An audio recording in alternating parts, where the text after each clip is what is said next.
American രാഷ്ട്രീയത്തിലും ആഗോള വ്യാപാര രംഗത്തും വമ്പൻ തിരിച്ചടി നേരിട്ടുകൊണ്ട് US പ്രസിഡന്റ് ഡൊണാൾഡ് ട്രംപ് ലോക രാജ്യങ്ങളിൽ നിന്നുള്ള ഇറക്കുമതികൾക്ക് ട്രംപ് ഭരണകൂടം ഏർപ്പെടുത്തിയിരിക്കുന്ന 10% ആഗോള തീരുവ അത് നിയമവിരുദ്ധമാണ് എന്ന് US കോടതി വിധിച്ചു.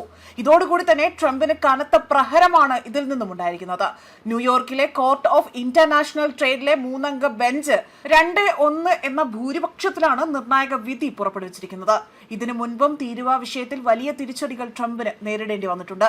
അതിലും ഭയാനകമായ ഒന്നായി ഇപ്പോൾ കാര്യങ്ങൾ മുന്നോട്ട് മാറുകയാണ്.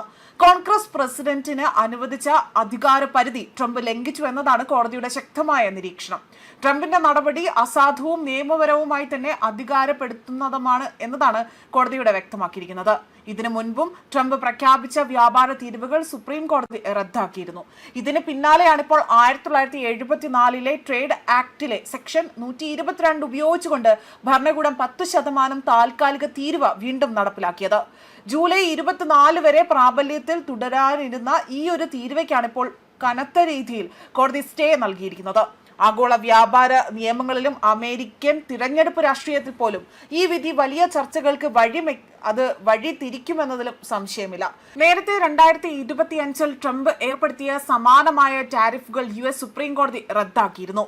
ഈ വിധിയെ മറികടക്കാൻ വേണ്ടിയാണ് ട്രംപ് പുതിയ 10% ടാരിഫ് കൊണ്ടുവരുന്നത്. പ്രസിഡന്റിന്റെ അധികാരം ദുരുപയോഗം ചെയ്തുകൊണ്ടാണ് ഇത്തരം നികുതികൾ അടിച്ചേൽപ്പിക്കുന്നതെന്ന് നിരീക്ഷിച്ച കോടതിയാകട്ടെ ഈ നടപടി ഭരണഘടനാ വിരുദ്ധമാണ് എന്നും വ്യക്തമാക്കുകയും ചെയ്തു. 1974 ട്രേഡ് ആക്ട് സെക്ഷൻ 122 പ്രകാരം രാജ്യത്തെ വ്യാപാര കമ്മി പരിഹരിക്കാൻ പ്രസിഡന്റിന് നികുതി ഏർപ്പെടുത്താൻ അധികാരമുണ്ടെങ്കിൽ പോലും നിലവിലെ സാഹചര്യം അതിന് അനുയോജ്യമല്ല എന്നും കോടതി ഇവിടെ വിലയിരുത്തുകയും ചെയ്തിട്ടുണ്ട്. ന്യൂയോർക്കിലെ 3-അംഗ ജഡ്ജിമാരിലെ പാനലിലാണ് 2-1 എന്ന ഭൂരിപക്ഷത്തിൽ വിധി പ്രസ്താവിച്ചിരിക്കുന്നത്. ട്രംപിന്റെ നടപടി നിയമപരമായ അധികാരമില്ലാത്തതും അസാധുവുമാണ് എന്നും കോടതി നിരീക്ഷിച്ചു. ഈ വിധിക്കെതിരെ ട്രംപ് ഭരണകൂടം ഉടൻ തന്നെ അപ്പീൽ നൽകാൻ സാധ്യതയുണ്ട് എന്നും വിലയിരുത്തുന്നുണ്ട്.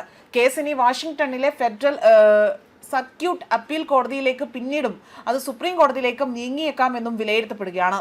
അതേസമയം ട്രംപ് ഭരണകൂടത്തിന്റെ വ്യാപാര നീക്കങ്ങൾ നേരിടുന്ന രണ്ടാമത്തെ വലിയ തിരിച്ചടിയാണിത്. കഴിഞ്ഞ വർഷം അമേരിക്കയുടെ വ്യാപാര കമ്മി ഒരു ദേശീയ അടിയന്തരാവസ്ഥയായി തന്നെ പ്രഖ്യാപിച്ചുകൊണ്ട് 1977 international emergency economic powers act ഉപയോഗിച്ചുകൊണ്ടാണ് ട്രംപ് ആഗോള തീരുവ ഏർപ്പെടുത്തിയിരുന്നത്. എന്നാൽ ഫെബ്രുവരി 28 സുപ്രീം കോടതി ഈ നടപടി റദ്ദാക്കി.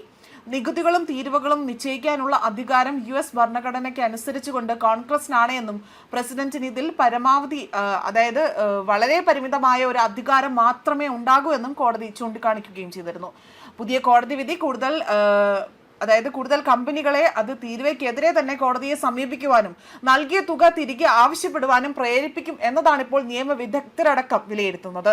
ഈ വിധിക്കെതിരെ തന്നെ ട്രംപ് ഭരണകൂടം അപ്പീൽ നൽകാനാണ് സാധ്യത. കേസ് വാഷിംഗ്ടണിലെ US കോർട്ട് ഓഫ് അപ്പീൽസിലേക്കും പിന്നീട് സുപ്രീം കോടതിയിലേക്കും നീങ്ങാനും സാധ്യതയുണ്ട്. ന്യൂസ് ഡെസ്ക് കർമ്മ ന്യൂസ്.